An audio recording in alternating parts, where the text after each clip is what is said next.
If you want to create a cuff pattern that you can reuse on any sewing project and create a shirt that truly looks high-end and professional, then you're in the right place. Today we are drafting a sleeve cuff pattern that fits beautifully without being too restrictive or too loose. The classic shirt sleeve cuff is a basic rectangle, but you already knew that. What you also know is a headache trying to match the sleeve cuff pattern to a sleeve pattern to a sleeve placket and your sanity when it's time to sew. And what about the cuff width?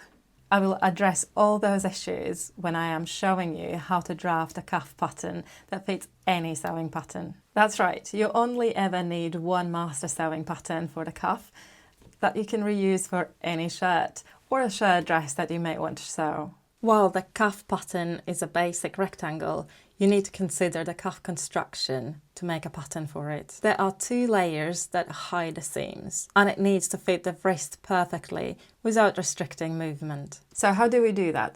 Let's look at the measurements first. To make the cuff, it is not enough to just use your wrist measurement. You also need to consider the width of the cuff, and that can be any dimension you want. So instead of measuring the wrist, measure the arm circumference higher up the arm, where the chosen cuff width will end. Because the finished cuff needs to be interfaced, and that restricts the flexibility of the fabric, add some wearing ease, at least 1 centimeter. Now, this measurement is only for the wrist.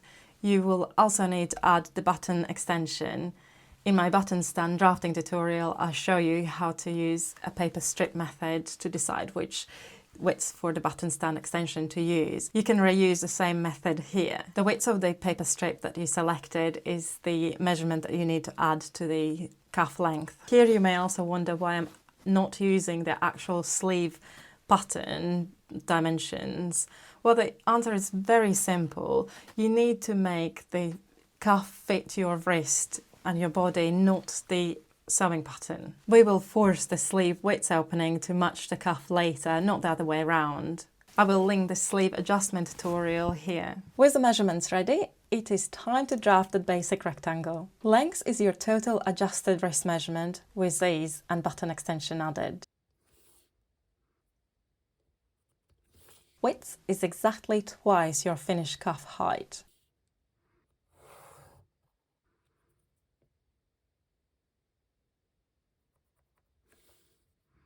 Mark your centerfold line. This is also your guide for cutting your interfacing.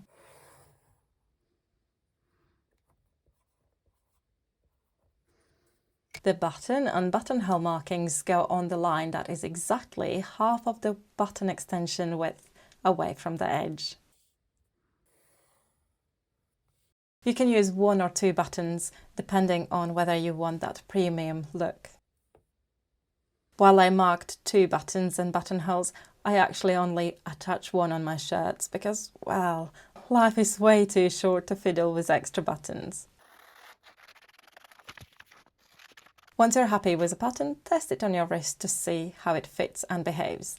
This will give you an idea of the final look. Finally, transfer the pattern on a sturdier cardstock, as you will reuse it on all of your sleeve patterns, and it is easier to trace a cardstock than a flimsy paper.